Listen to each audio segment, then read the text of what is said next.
Hello YouTube, this is Volplay. I got you a skill build.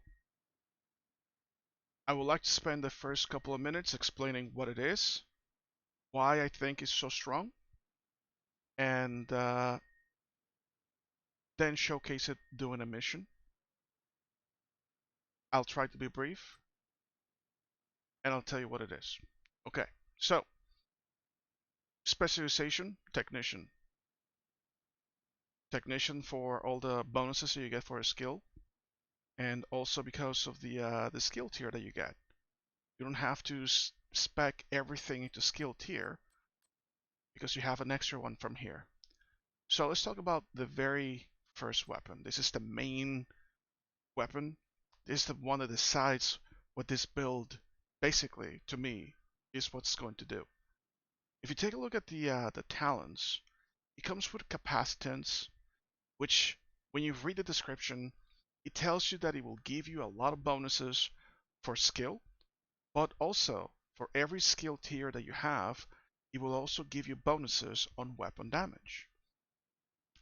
And when you take a look at the mods that it comes with, you notice that it wants to crit as well.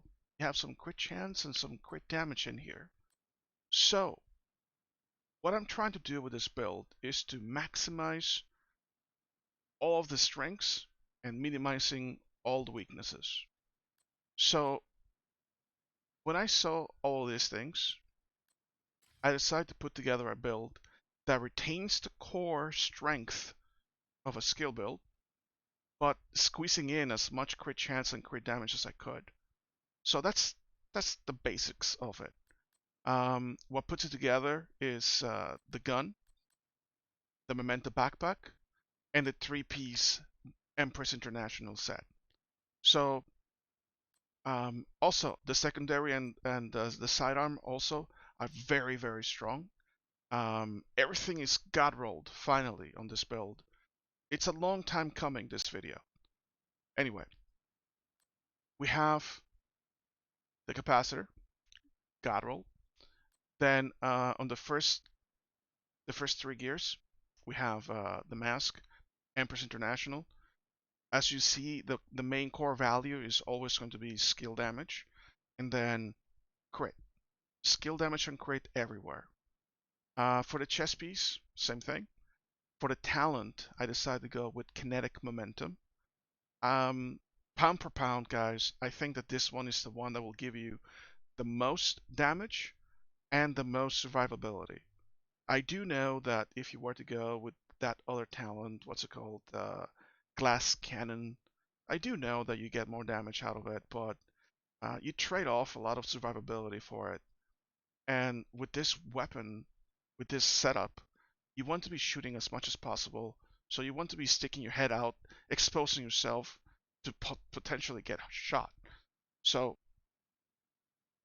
this is the best one. I will recommend this one wholeheartedly. Kinetic momentum.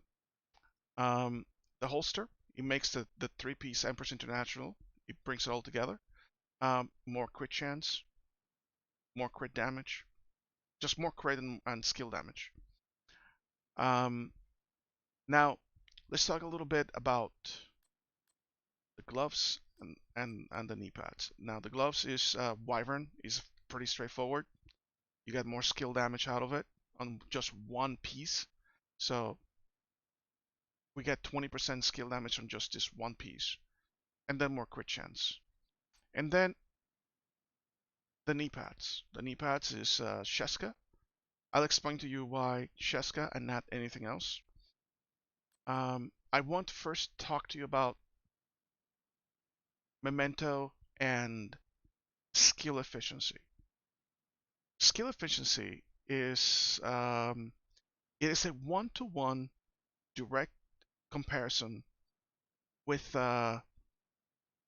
skill haste, skill damage, skill duration, all those.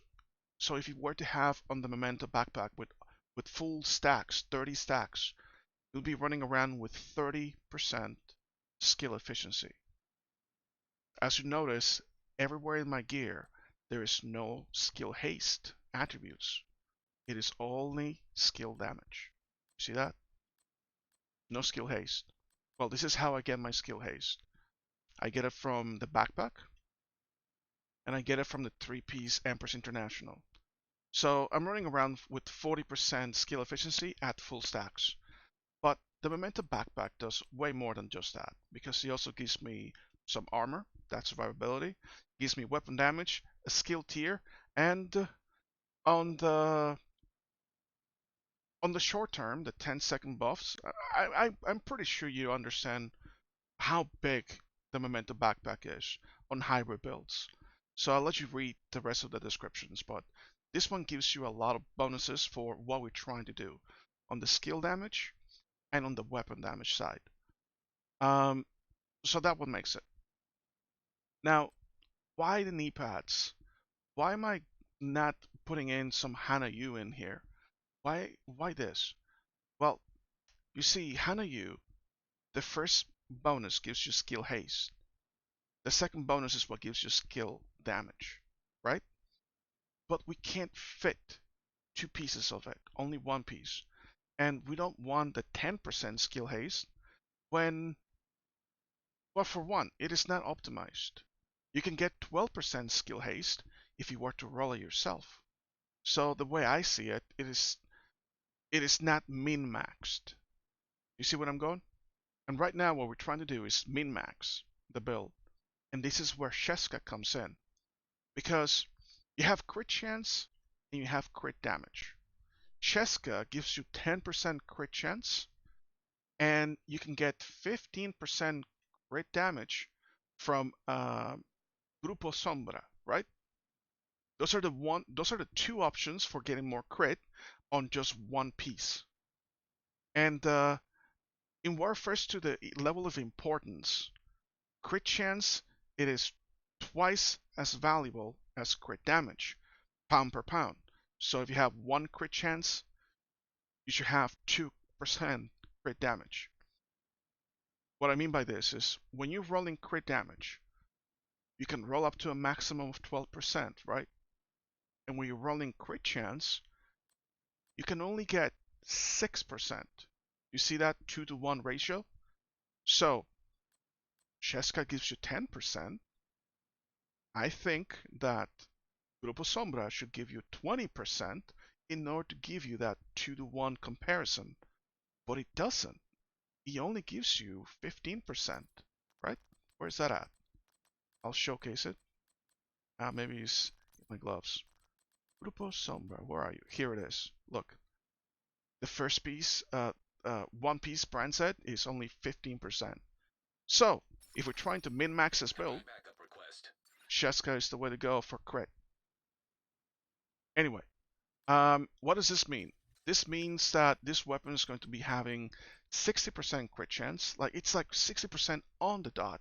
You remove anything out of this, and it goes below 60%. It is not more, it is not less. The crit damage is at 111%.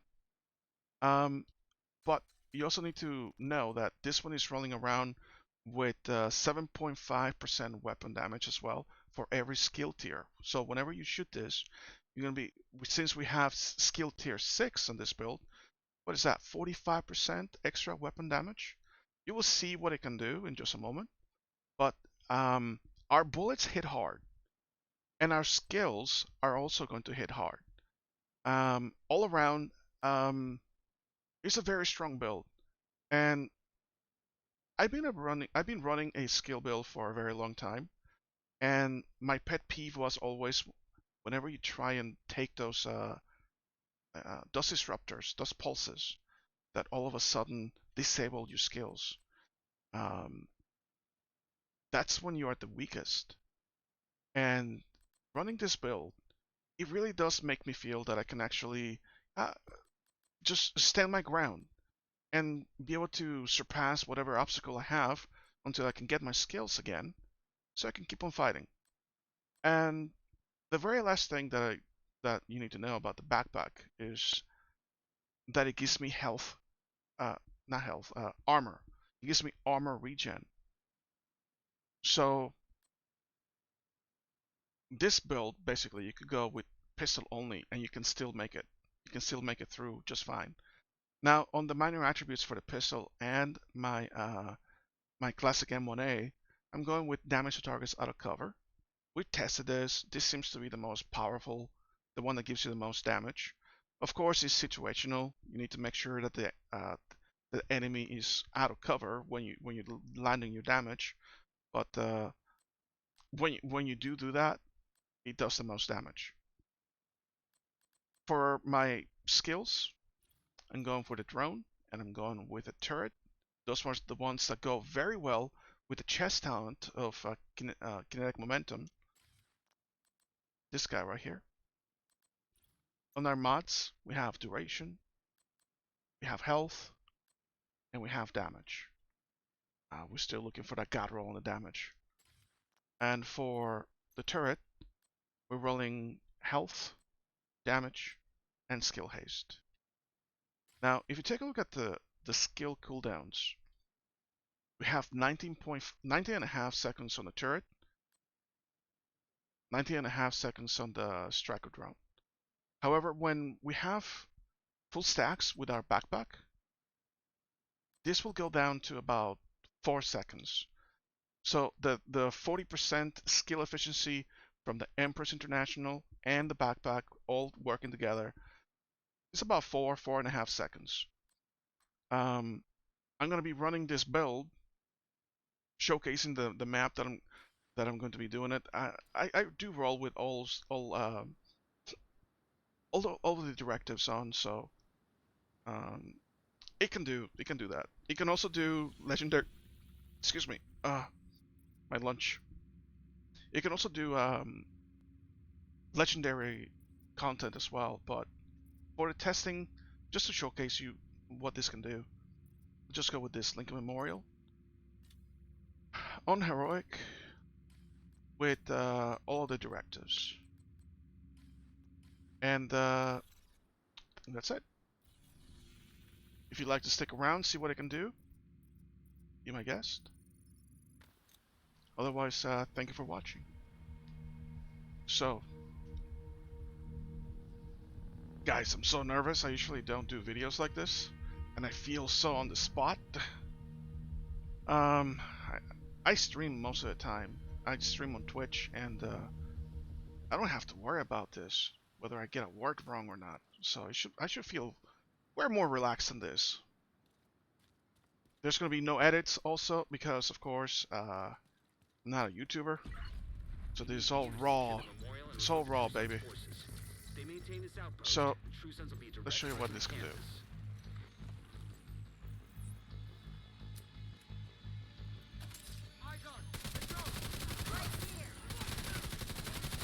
I don't know if you can see those damage numbers. We have the reanimate event, so these guys keep on coming back. But the drone and the turret, they give me so much survivability because he pulls a lot of the aggro away from me. They do a lot of the killing. I mean, I do some of the killing too. Oh, hello.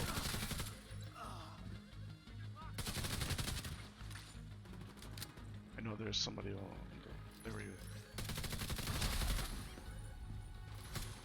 This game plays on PS4, and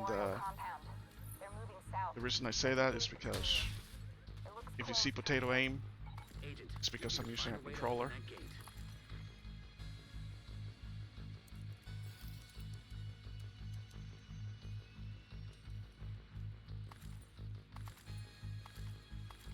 Just building on my stacks. I should probably switch over to other weaponry, so you get to see just how hard my my other stuff can hit. So I'll use the handgun on this section.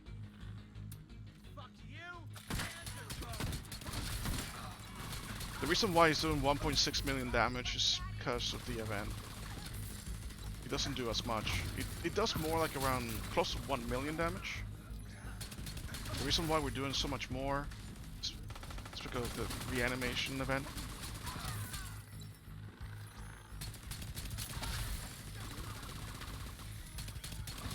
Which, by the way, it's gonna be over tomorrow. It's the last day. of the. Oh wait a minute. No, we have one more week. My mistake. One more week of this, I think.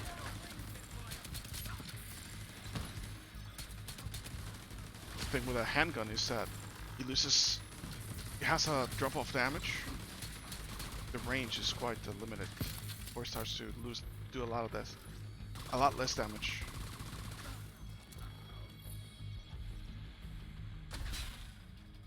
Okay, good to go. For this next section, I'll go ahead and use my classic M1A. Oh, look at this, snub-nosed. Ah, look at this. Wow. Really good drops.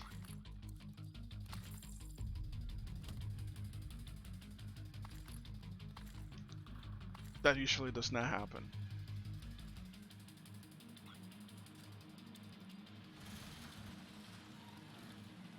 Alright. The way I like to do this, I actually like to go up here. Send my drone down there, take care of those two guys. And then I like to place my turret right there. Or when they come back around, the next waves. Ah, you don't see the damage? What's up with that glitch? Oh, there we go. See, you see some of the damage? This one does about 1 million per shot on the crits. See that? And we have this one at 60% also on the crits. So is my gun is also at 60% crit chance. My handgun.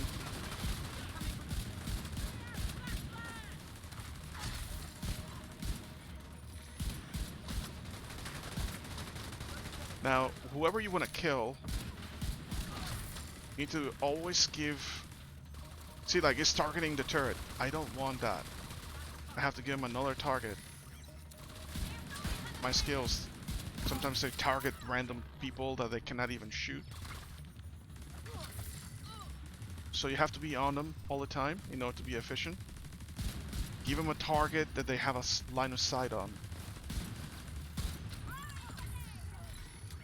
Grenade.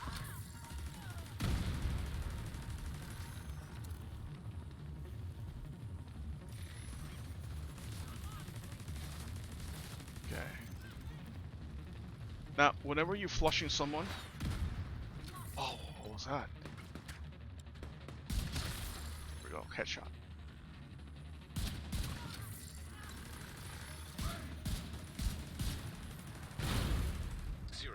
Alright, that hurt.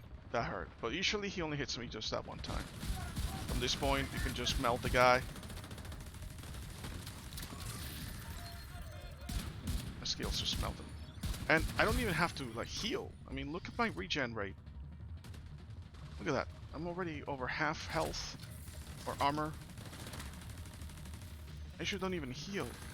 All clear. Spill. I repeat, the compound is all clear. And that's it. We don't even have to worry about duration, because he does so much damage that you should not run out of skills. I mean, sometimes they will get destroyed. Your drone will get destroyed if he gets focused. For the most part, it is much faster without the reanimation event. They don't come back again. Landing headshots. That's not particularly my forte. Anyway, I'll go back to my main. Just complete the mission like this. I've just looked over. I see that this video is already 19 minutes. I was hoping to have it nice and wrapped up in 20 minutes.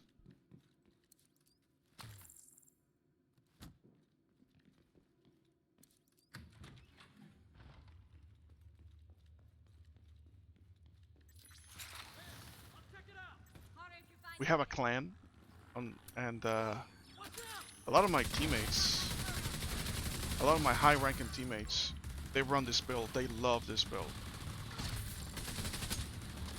Just makes a lot of sense. And we usually just we just destroy everything. Of course, you can get bored I can see why you can get bored and you want to try something else. If that's the case, then be my guest. But I do have other builds as well, and I gotta tell you, I keep on coming back to this one. I have a Negotiator's Dilemma that is very strong. I have a pesty build that is really nice, really fun. But I keep on coming back to this. It's the one that gives me the best results. Intrusives have turned the memorial into a base. There's an area beneath you with increased security. Isaac can't access data on this location. Stay alert. Never know what you're walking into.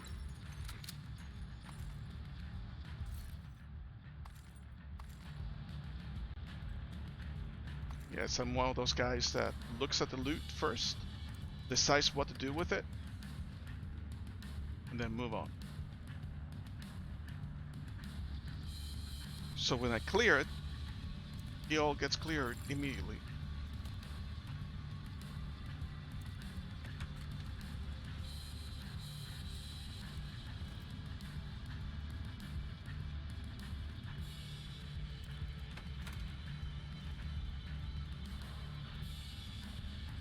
There's a lot of...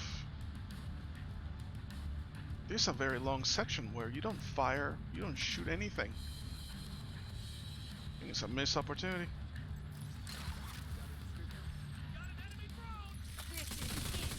You put enemies in there somewhere.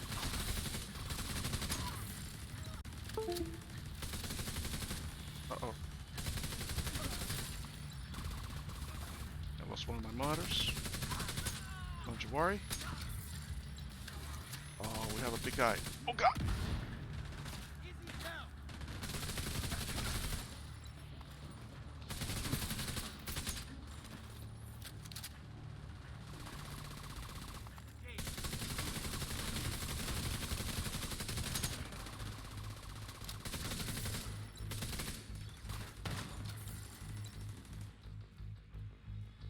It's like running away from me.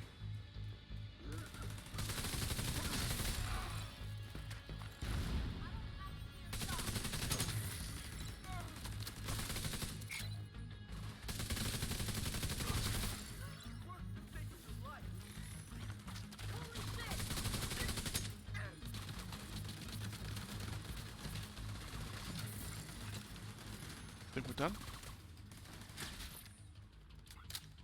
Unless this guy's coming back up. Oh. What do we have here?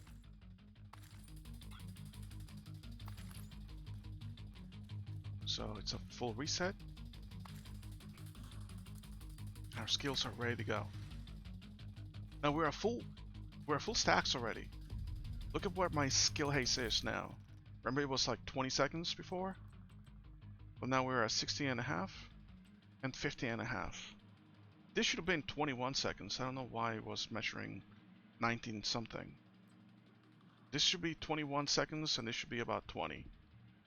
So it's about 4.5 seconds that you get when you have the efficiency kicking at full strength. Okay, let's carry on.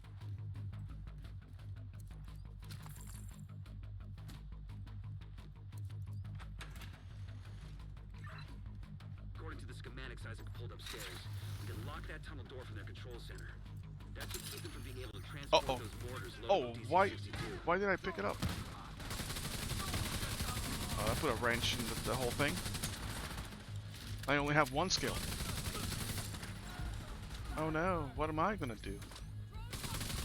I didn't mean to pick it up. Agent in need of backup.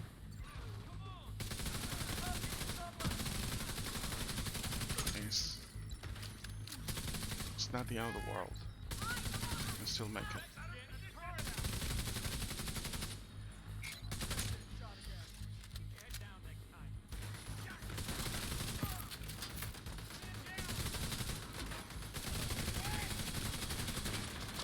Getting pelted. Maybe we'll get somebody that comes up here.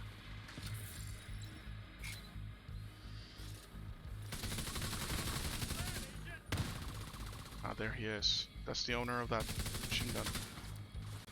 Just gonna go and fix it.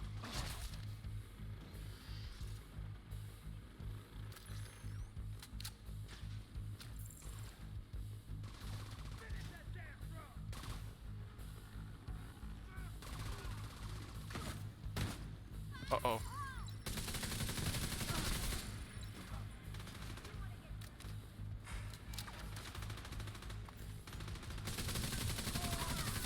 Now, location for my turret. Where do I put it? Let's go there.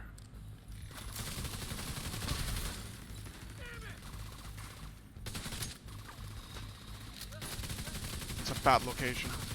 My turret can't see much. Listen, we got it. Now we do a reset. Got all our skills back.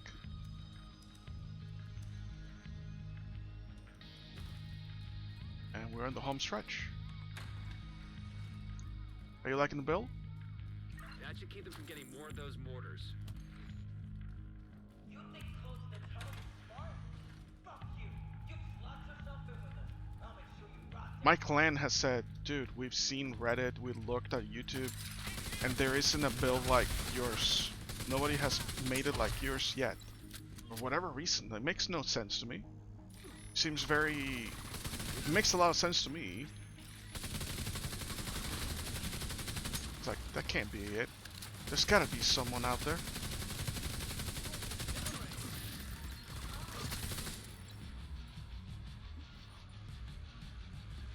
But, you know what? Whenever someone asks me about the build, I'll just give them the link to this. Instead of having to explain it 100 times a day.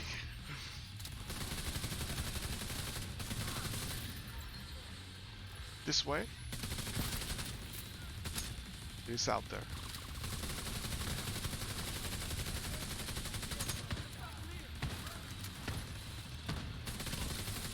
Now that guy, you can actually, he goes invincible, right? And you can actually take him out if you just, maybe I should have done, I got distracted. What you can do is that when he lands on the floor, sometimes he gives you a little bit of an angle where you can actually shoot the little backpack. It's a little red box. See that thing? And once you shoot that thing, the guy is just super easy to kill. Go on ahead back up. That's a trick, The team from the campus has taken position inside the memorial. in case you didn't know. So, the reason why this mission is so good, I love this mission, is because it's the one that gives you the more bosses. Gives you 4 different bosses. And the completion time of the mission is about the same as the other ones. Except that the other ones usually carry like maybe 1, maybe 2 bosses at tops. So, being that bosses give you the best chances of getting the best rolls, best loots, including exotics, this is a better use of your time per mission. And since we're rolling with all directives activated, If you hadn't stopped them, you get the most XP. nobody would've used those weapons on us, and we I'll show you how much XP you get. Do you remember, I don't know if you ever done a legendary mission. At the very end of the legendary mission you get, how many XP points? You get about 625,000, right? 650? Look at this. today, On heroic, blow solo, Tucson's infrastructure. 825,000. Confiscated a massive cache of chemical weapons, Of and course, eliminated stronghold you could units. turn on all the directives on the heroic mission, and you could do it that way too, but, I mean, heroic difficulty missions, they're a little tougher, aren't they? But anyway, here it is. Less than 30 minutes. Let's take a look at view. The stats. We kill 125 people. Accuracy above 50%. And the time taken is a very nice stroll. Right? 16 minutes.